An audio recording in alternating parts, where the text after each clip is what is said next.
이 시간 하나님께서 주시는 말씀은 누가복음 16장 1절에서 9절까지의 말씀입니다. 신약 성경 122쪽입니다. 또한 제자들에게 이르시되 어떤 부자에게 청지기가 있는데 그가 주인의 소유를 낭비한다는 말이 그 주인에게 들린지라. 주인이 그를 불러 이르되 내가 내게 대하여 들은 이 말이 어찌 됨이냐. 내가 보던 일을 셈하라. 청지기 직무를 계속하지 못하리라 하니 청지기가 속으로 이르되 주인이 내 직분을 빼앗으니 내가 무엇을 할까. 땅을 파자니 힘이 없고 빌어먹자니 부끄럽구나. 내가 할 일을 알았도다. 이렇게 하면 직분을 빼앗긴 후에 사람들이 나를 자기 집으로 영접하리라 하고 주인에게 빚진 자를 일일이 불러다가 먼저 온 자에게 이르되 내가 내 주인에게 얼마나 빚졌느냐. 말하되 길은 100말이니이다. 이르되 여기 내 증서를 가지고 빨리 앉아 50이라 쓰라 하고 또 다른 이에게 이르되 너는 얼마나 빚졌느냐. 이르되 밀 100석이니이다. 이르되 여기 내 증서를 가지고 80이라 쓰라 하였는지라. 주인이 이 옳지 않은 청지기가 이를 지혜 있게 하였으므로 칭찬하였으니 이 세대의 아들들이 자기 시대에 있어서는 빛의 아들들보다 더 지혜로움이니라. 내가 너희에게 말하노니 불의의 재물로 친구를 사기라. 그리하면 그 재물이 없어질 때에 그들이 너희를 영주할 처소로 영접하리라. 아멘. 지난 10일 노벨 문학상을 수상한 한강 작가는 수상식이 있기 전인 7일 스웨덴 할리몬에서 빛과 실이란 제목으로 강연을 했습니다. 그 내용을 듣는 것보다 저는 좀 전문으로 좀 읽어보았는데요. 그 내용 속에 작가는 20대 중반부터 본인의 일기장에 이런 화두를 적었다고 합니다. 현재가 과거를 도울 수 있는가? 산자가 죽은 자를 구할 수 있는가라는 자신의 삶의 화두이기도 하고 글쓰기의 화두를 그렇게 적어 놓았다고 합니다. 그런데 소년이 온다라는 소설을 준비하던 중 도저히 더 이상 진척할 수 없겠다고 거의 체념했을 때 그녀는 한 글을 접하게 됩니다. 1980년 5월 광주에서 젊은 야학 교사 박용준 씨가 도청 옆 YWCA에서 죽음을 맞이하던 마지막 밤에 일기장에 적은 글입니다. 하나님, 왜 저에게는 양심이 있어 이렇게 저를 찌르고 아프게 하는 것입니까? 저는 살고 싶습니다. 그 글을 보고 작가는 20대 중반부터 화두로 삼았던 현재가 과거를 도울 수 있는가? 산자가 죽은 자를 구할 수 있는가라는 질문을 뒤집어야 한다는 걸 깨달았노라고 그렇게 적습니다. 그 이후에 그녀는 소설을 쓰는 동안 실제로 과거의 사건이나 기억과 자료들이 현재 자신을 돕고 있다는 그런 죽은 자들이 산 자를 구하고 있다는 그런 느낌을 얻게 되는 순간들이 있었노라라고도 적고 있습니다. 또한 소년이 온다라는 소설의 제목을 언급하면서는 온다는 동사가 2인칭 현재형으로 쓰였음을 짚으면서 누군가를 부르는 그 부름이 과거의 어떤 사람이나 과거의 인물을 그야말로 점점 더 가까이 걸어와 현재가 되게 한다는 그 사실로 그녀는 말합니다. 그러면서 작가는 과거는 더 이상 과거의 시간과 공간에만 속해 있는 것이 아니라 계속해서 우리에게 되돌아오는 현재형이라는 그것을 말합니다.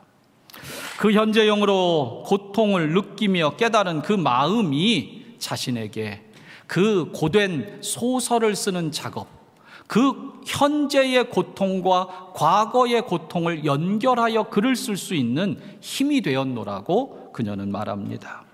뿐만 아니라 그녀가 그렇게 고통을 현재형으로 직면해서 썼던 그 글이 그 알지도 못하는 수많은 국가의 그 나라의 사람들이 읽으며 같은 고통으로 느끼고 그 고통에 함께 공감했노라고 그녀는 놀라합니다.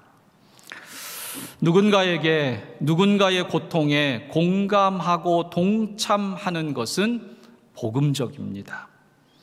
현재 우리나라는 고통 중에 있다고 저는 생각합니다.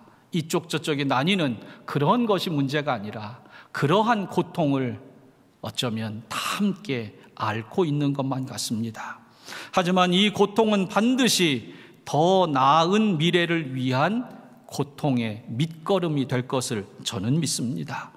한국 교회와 성도들은 나라의 고통과 위기의 때마다 역사의 주관자이신 하나님께 그 고통을 끌어안고 부르짖어 기도하며 헤쳐왔습니다. 대림절을 보내는 이때 우리는 깨어 있어야 합니다. 그 깨어 있는 것은 하나님께 주신 마음을 품고 오늘도 기도하며 이 나라의 앞날과 미래를 위하여 기꺼이 투자하며 기도하며 그 뜻을 이루는 것이라고 저는 믿습니다. 사랑하는 성도 여러분, 오늘도 이 고통과 혼란 속에서도 정말 기도로 신앙으로 깨어있는 여러분 되시기를 바랍니다. 오늘 본문은 예수님께서 옳지 않은 청지기의 비유라는 이 비유를 통해 우리가 인생을 어떻게 살아야 할지, 그리고 미래를 위해 현재 어떤 결심이 필요한지, 더불어 재물을 어떤 목적과 방향으로 사용해야 할지 우리에게 교훈하고 계십니다. 저는 오늘 말씀을 통해 마지막 때를 사는 우리에게 주시는 주님의 가르침을 함께 생각해보는 시간으로 삼고자 합니다. 먼저 오늘 우리는 이 본문 속에서 우리의 삶을 셈해야 될 때가 분명히 온다는 것, 이것을 여러분들이 꼭 기억하시길 바랍니다. 오늘 본문에 보면 청지기라는 한 인물이 등장합니다. 이 청지기라는 것은 일반적인 당시의 종과는 좀 달랐습니다. 이 청지기는 그 종들뿐만 아니라 그 주인의 재산 전반을 관리하고 책임지는 그런 특별한 부여를 받은 사람, 그리고 직함이라고 할 수 있습니다. 그런데 오늘 비유 속 청지기는 책임 있게 일해야 할 청지기가 오히려 주인 것을 낭비했다는 겁니다. 본문에서 낭비하다는 헬라어의 기본적인 뜻은 헛되이 마구 뿌리다라는 그런 뜻입니다. 청지기는 분명히 주인에게서 부여받은 많은 것을 누리고 있었을 겁니다. 누렸을 겁니다. 그런데 문제는 그렇게 받은 특권을 바르게 사용하지 못하고 헛되게 마구 뿌리고 말았다는 점입니다. 오늘 본문에서는 불의한 청지기가 구체적으로 무엇을 어떻게 낭비했는지는 기록하고 있지 않습니다. 그러나 이 청지기는 8절의 표현처럼 그 낭비가 얼마나 심했던지 옳지 않은 청지기라는 평가를 들을 정도로 주인이 맡긴 물질과 시간을 낭비했고 결국 주인에게 의해서 쫓겨날 경고를 받을 지경까지 이르렀다는 겁니다. 오늘 말씀 1절에 보면 제자들에게 이르시되라고 이 비유의 대상, 이것을 그 듣는 대상을 분명히 한정하고 있습니다. 여러분, 제자들은 주님께 택함을 받았기에 주께 받은 은혜가 특별하고 많았습니다. 제자들은 말씀을 듣고 있는 무리와는 분명히 다릅니다. 그들은 그야말로 오늘 본문의 비유에 등장하는 청지기와도 같은 위치라고 볼 수 있을 겁니다. 그렇다면 청지기인 제자들은 앞으로의 삶 속에서 낭비가 아니라 지혜롭게 청지기의 직무를 감당해야 하는 것은 당연합니다. 그렇다면 오늘 말씀의 대상이 제자들, 그 제자들도 청지기와 같다라고 저는 논리를 설명했는데 이것은 우리들에게도 적용해 볼 그런 부분입니다. 여러분, 오늘 우리들도 하나님께 받은 것이 분명히 있는 인생입니다. 세상의 수많은 무리들과는 다르게 우리는 분명히 하나님께 특별한 은혜를 받았습니다. 그리고 받은 것이 참으로 많이 있습니다. 그렇다면 오늘도 우리는 하나님 앞에 청지기와 같은 존재라는 겁니다. 그러나 여러분, 하나님 앞에 우리가 받은 것을 낭비하고 산다면 그 인생은 하나님 앞에 불의한 인생이 될 것이고 결국 영원히 불행한 인생이 되고 말 것입니다. 그렇다면 하나님께 받은 것을 낭비하지 않으려면 어떻게 해야 합니까? 너무도 당연하지요. 그것을 하나님의 뜻대로 가치 있게 사용할 줄 알아야 할 겁니다. 새들백교회 릭 워렌 목사는 우리의 인생을 세 가지로 분류했습니다. 하나는 낭비하는 인생이라고 말합니다. 이것은 가치 없는 곳에 내 인생을 소모하며 살아가는 삶입니다. 두 번째로는 소비하는 인생으로 오직 나의 즐거움과 쾌락, 나만을 위해 살아가는 그러한 삶을 말합니다. 마지막으로는 투자하는 인생이 있다고 분류합니다. 이것은 하나님의 나라를 위해 지금 이 땅에서 내가 가지고 있는 모든 것을 하나님의 나라를 위해 가치 있게 사용하는 삶입니다. 여러분들은 위의 세 가지 인생 중 어떤 인생을 살고 계십니까? 하나님께 받은 시간과 건강, 물질과 달란트를 그냥 흘려보내선 안 될 겁니다. 부족하고 연약하지만 어쩌면 내가 받은 것이 때로는 적은 것 같아 보여도 우리는 하나님 나라를 위해, 하나님께서 기뻐하는 그 가치를 위해, 우리는 그 한 영혼을 살리기 위해 인생을 사용할 줄 알아야 합니다. 그렇게 투자하는 인생이 될 때 우리의 인생은 남기는 것이 있을 겁니다. 본문 1절에는 그가 주인의 소유를 낭비한다라는 말이 그 주인에게 들렸다라고 적고 있습니다. 그리고 2절에는 내가 내게 대하여 들은 이 말이 어찌 됨이냐라고 또 적고 있습니다. 1절과 2절에 주인은 들었다는 겁니다. 뭘 들어요? 청지기가 낭비한다는 얘기, 그 얘기를 들었다는 겁니다. 여러분, 주인이 내 눈앞에 안 보인다고, 그리고 그 모든 일들을 주인이 모르겠지라고 생각하면 안 됩니다. 오늘 비유긴 하지만 오늘 비유 속에서 주인은 그 종을 매일 만나진 않았지만 그 이야기를 다 듣고 있었다는 겁니다. 그리고 한편으로 오늘 본문의 후반부에서 그가 탕감해 주었다더라라는 소식도 주인은 들었습니다. 즉 모든 것은 주인에게 알려진다는 겁니다. 인생은 내 멋대로 사는 것 같습니다. 내 마음대로 살 수 있는 것 같습니다. 하지만 여러분, 분명히 주인 되신 하나님께서 다 듣고 알고 계십니다.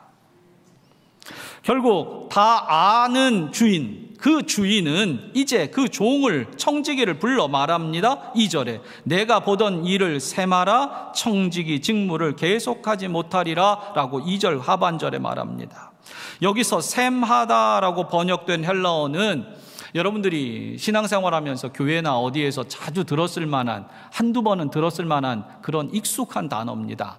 여기서 셈하다라는 헬라어 단어는 로고스라는 단어입니다. 들어보셨을 겁니다. 로고스. 이 로고스라는 헬라어는 성경에서 주로 말씀, 또 말이라고 번역이 되었는데 한편으로는 이성, 아주 고상한 지식, 이런 뜻으로도 사용이 되기도 하고요. 오늘 본문에서처럼 무엇을 계산한다라고 할 때도 이 단어가 사용이 됩니다. 오늘 이 2절의 말씀의 뜻은 즉 내가 너에게 맡긴 청지기 직무에 대하여 언젠가 계산해보자 라는 겁니다. 더 원어에 가깝게 번역한다면 너의 청지기 일에 대하여 사실대로 내게 말해라 라는 그런 강조점도 될 겁니다.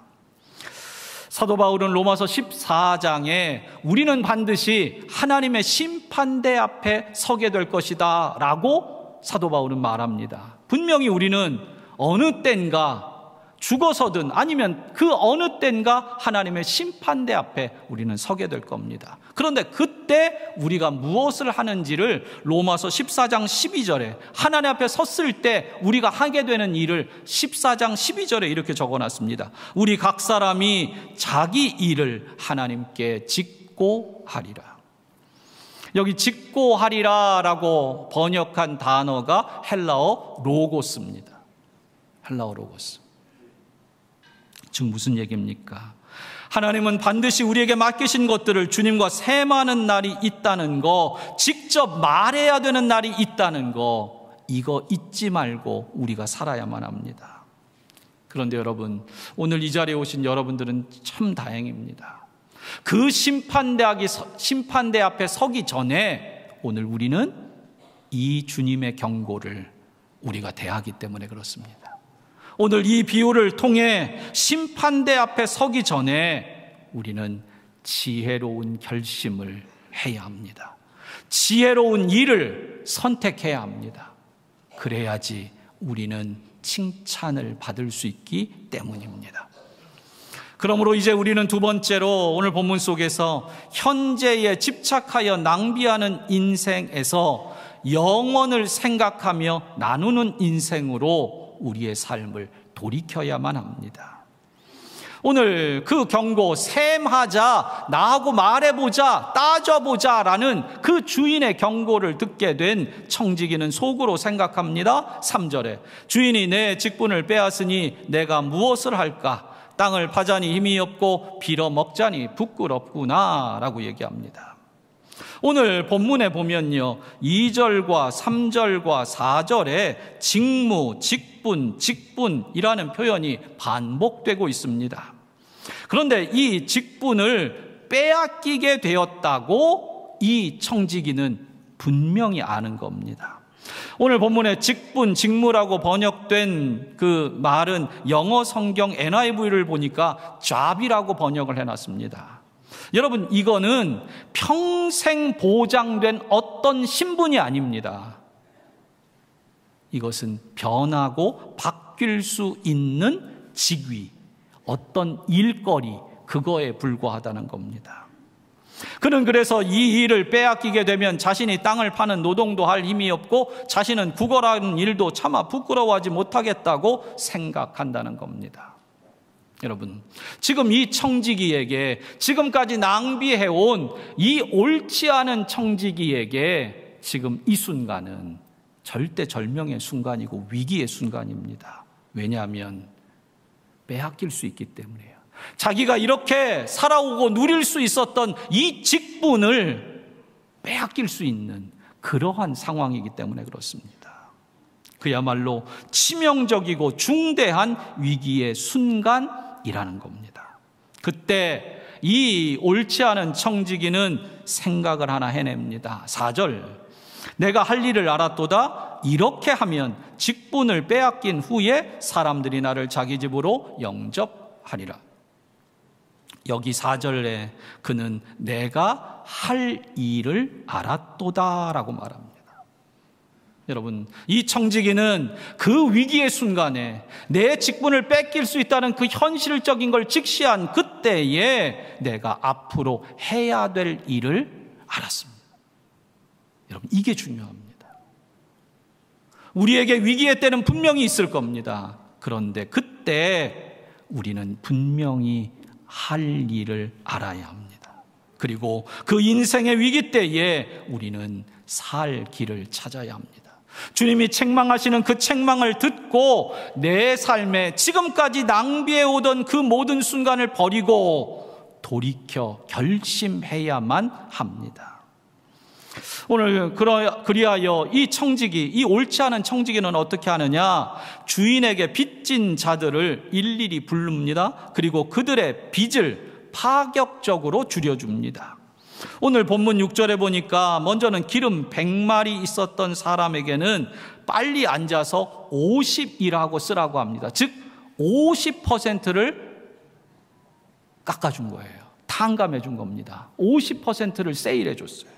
그리고 7절에 보니까 밀 100석을 빚진 자에게는 와서 80이라고 쓰라고 합니다. 몇 퍼센트 할인해 준 거예요? 20% 세일. 제가 요거 보면서 많이 봤다. 예, 제가 광고하는 건 아니고 저희 가면 올리브 땡이라고 있어요. 근데 거기 가면 포스터가 거의 웬만하면 상시 붙어 있어요.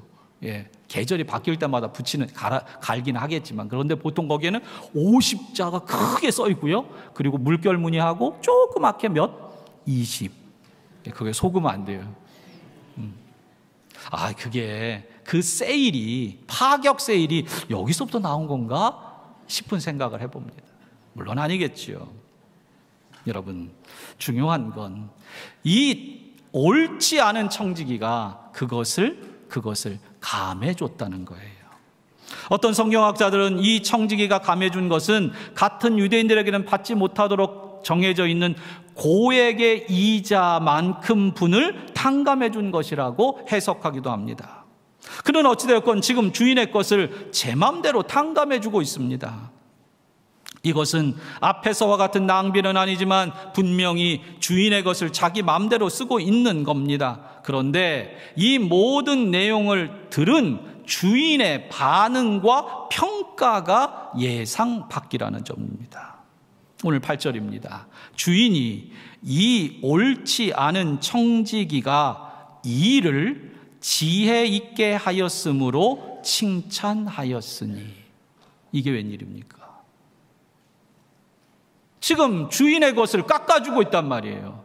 탕감해주고 있어요. 그런데 주인의 평가는 이 옳지 않은 청지기가 이 일을 어떻게 했다고요? 지혜 있게 하였으므로 어떻게 해줘요? 칭찬했다는 겁니다. 여러분, 오늘 이 8절에서 이 청지기는 분명히 옳지 않은 청지기입니다. 영어 성경 NIV는 dishonest manager라고 아예 적어놨어요. 부정직한 사람이에요. 그는 속이고 낭비하는 청지기로 분명히 지금까지 살아왔어요. 그래서 그 앞에는, 그 사람 앞에는, 그 청지기 앞에는 아예 옳지 않다, 아예 부정직하다라는 수식어가 붙을 만큼 낭비하는 인생을 살아왔다는 겁니다. 저는 여기서 우리를 생각해 봅니다. 바로 우리가 하나님 앞에 이 옳지 않은 청지기와 같겠다. 하나님께서 우리에게 주신 소중한 인생을 우리는 지금까지 내 것인 양 쓰고 낭비하며 죄에 물든 채 나밖에 모르는 삶을 살아온 것만 같다. 그런데 그럼에도 불구하고 오늘 주인은 그가 그 주인의 경고를 듣고 지혜롭게 한 가지 일을 처리했다는 겁니다. 지혜롭게 한 가지를 해냈다는 거예요. 성경학자들은 이 비유의 초점은 종이 마음대로 무엇을 탕감해줬다라는 그 월권을 행한 데 초점이 있는 것이 아니라 바로 자신이 모든 것을 잃어버릴 때가 올 것을 알고 그 후를, 그 나중을, 인생의 남은 미래를 지혜롭고 신중하게 준비한 것이다 라고 성경학자들은 해석을 합니다. 그러면서 예수님께서는 이 세대의 아들들이 얼마나 지혜롭게 준비하는지도 오늘 8절의 뒷부분에 그렇게 적어놔요. 빛의 아들인 신앙인들보다도 이 세상 사람들이 얼마나 지혜롭게 준비하는지 모른다 라고 덧붙입니다. 생각해보면 세상 사람들이 얼마나 미래를 열심으로 생각하고 준비하는지 모릅니다. 여러분, 건강하기 위해서 지금부터 헬스장 다니면서 얼마나들 노력합니까? 예, 요즘엔 나이 분간을 못 하겠어요.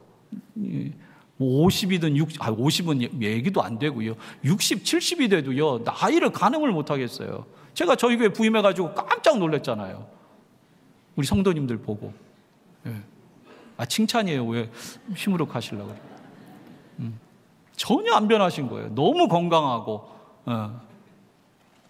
그런데 여러분, 세상 사람들은 그렇게 많은 것들을 미래를 위해 준비하지만 허점이 있습니다. 그들이 생각하는, 그들이 준비하는, 그들이 철저히, 아니 지혜롭다고 준비하는 그 모든 미래가 사실은 너무도 짧은 이 세상에서의 삶과 시간이라는 점입니다.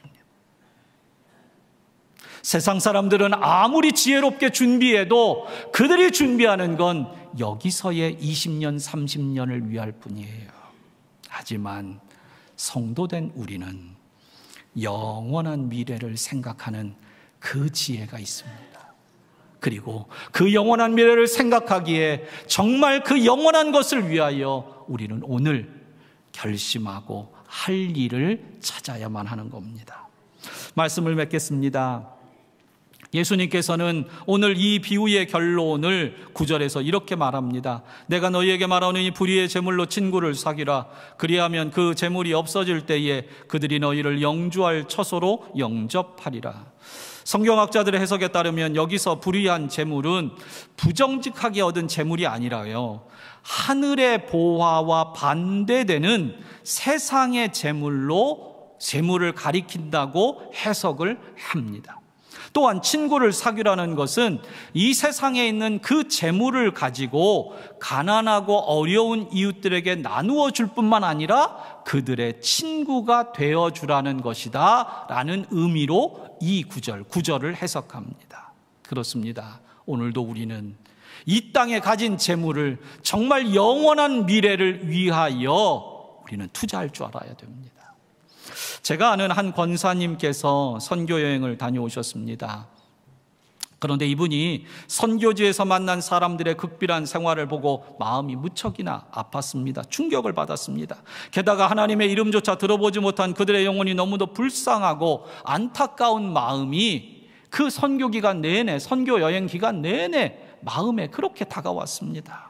나는 너무도 많은 것을 누리고 있는데, 아니 어쩌면 나는 너무도 많은 것을 나를 위한다는 명목으로 하나님의 기대와는 다르게 낭비하며 살아온 것만 같다, 그런 생각이 그분에게 들었습니다. 그래서 이 얘기 저에게 나누다가 이 권사님이 저에게 마지막에 이런 얘기를 하세요. 목사님, 제가 선교여행 가기 전에는 회사에서 스트레스 받으면 쇼핑하면서 풀었습니다. 그래서 그냥 무조건 마구 샀습니다. 그러면 스트레스가 좀 풀렸습니다. 그런데 몇 개월간의 설교 훈련을 받고 선교여행을 다녀온 뒤에는 지금까지 2달 동안 쇼핑을 한 번도 안 했습니다. 아니, 뭘 사려는 생각이 들다가도 그 나라의 그 선교지의 그 사람들이 눈에 밟힙니다. 그래서 지금은 선교 후원을 위해 돈을 모으고 있습니다. 선교를 위한 중보기도 모임도 꾸준히 나가고 있고요. 제가 권사가 된 지 수십 년인데 이제야 한 영혼이 얼마나 소중한지 하나님의 마음을 조금씩 깨닫게 되었습니다. 여러분, 그 권사님에게 선교 여행을 다녀온 그 나라는 이제 더 이상 관광지나 남의 나라가 아닙니다. 그 권사님은 그 나라를, 그 영혼을 나의 나라로 품으셨습니다. 나의 민족으로 품고 평생에 기도하기로 작정한 겁니다. 여러분, 오늘 우리는 한 영혼을 깨닫는, 한 영혼의 소중함을 깨달아야 합니다. 그리고 지금까지의 삶, 지금까지 낭비하던 그 삶이 아니라 오늘 우리는 다시금 내가 할 일을 찾아야 합니다. 찾아야 합니다. 여러분, 오늘 제가 드린 이 권사님의 이야기를 듣고 오해 없기를 바랍니다. 쇼핑하지 말라는 얘기, 그런 얘기 아닙니다. 여러분, 얼마든지 계절 바뀌었으니까 이제 또 좋은 거 보러 다니십시오. 좋은 데 있으면 가서 마음껏 드십시오. 여러분, 성경은 하지 말라고 말하지 않습니다. 먹지 마라, 입지 마라, 그것이 아니라 먹든지 마시든지 무엇을 하든지 주의 영광을 위해 하라고 우리 가운데 말합니다. 여러분, 인생은 짧고 재물은 사라집니다. 그리고 주님의 날은 곧 옵니다. 그러므로 우리는 반드시 그날 주님 앞에 서서 셈해야 합니다. 말해야 합니다. 내가 어떻게 살았노라고 말입니다. 우리는 인생의 주인이 아니라 청지기입니다. 그런데 어쩌면 모든 것이 내 것인 양 낭비하며 살아온 것만 같습니다. 그런데 오늘 주님께서는 이 말씀을 통해 한 해가 가는 이 대림절 절기에, 이 한 해의 끝자락에 우리에게 경고로 말씀합니다. 네가 어떻게 살았는지 셈해봐야겠다. 네가 인생을 어떻게 살았는지, 내가 너를 특별하게 그리스도인으로, 내가 너를 특별하게 제자로, 내가 너를 특별하게 믿음의 청지기로 그렇게 너에게 맡겼는데 너는 어떻게 살았는지 내가 들은 것이 있는데 셈해보자. 그렇게 경고하십니다. 그러나 성도 여러분, 오늘 우리는 주님의 경고를 통해 깨달아야 합니다. 깨달아야 합니다. 내가 할 일을 깨달아야 하고, 그리고 지혜로운 결심을 품어야만 합니다. 그렇게 우리는 앞으로 우리가 영원히 거주할 처소를 생각하며 우리 마음속에 다시금 새로운 소망을 품어야 합니다. C.S. 루이스는 말합니다. 역사를 읽어보면 현세를 위하여 가장 많은 일을 한 사람들은 내세를 가장 많이 생각한 사람들이었다라고 표현합니다. 처음에는 이게 무슨 말인가 싶었습니다. 그런데 다시 곱씹어 보니까 믿음의 사람들은 천국을 보기에 하나님께서 이 세상에서 사는 동안 맡겨주신 것이 있다는 걸 깨닫기에 이것이 내 것이 아니라 하나님의 것이라는 걸 알기 때문에 이 시간도, 이 재물도, 이 재능도 결코 허투루 쓸 수 없는 겁니다. 그리하여 오늘 이곳에, 이 현재에 더욱더 가치 있는 일을 위하여 투자하고 기꺼이 쏟아부은 겁니다. 여러분, 청지기는 분명히 옳지 않은 청지기였습니다. 하지만 그는 주님의 말씀, 경고를 듣고 지혜로운 결심을 했습니다. 돌이켰습니다. 그는 자신이 누리던 모든 것이 사라질 그때가 오기 전에 미래를 위해 깨닫고 지혜로운 결심을 하고 돌이켰다는 겁니다. 그리하여 결국 옳지 않은 청직이임에도 불구하고 지혜롭다는 주인의 칭찬을 끝내 받았던 겁니다. 여러분, 올 한 해를 어떻게 사셨는지 저는 묻지 않겠습니다. 저하고 말할 필요도 없습니다. 그러나 주님은 물으실 겁니다. 그때 부끄럽거든, 그때 그 마음에 찔리거든 오늘 결심해야 됩니다. 주님, 이제 내가 주님의 뜻대로 나누며 살겠습니다. 이 재능도, 이 재물도, 이 시간도, 이 노력도 주님의 나라를 위해 오늘 이곳에서 기꺼이 심겠습니다. 사랑하는 성도 여러분, 대림절을 보냅니다. 여러분 삶 안에 다시금 깨닫고 돌이키는 지혜로운 청지기가 되는 여러분 되시기를 축복합니다. 기도하겠습니다.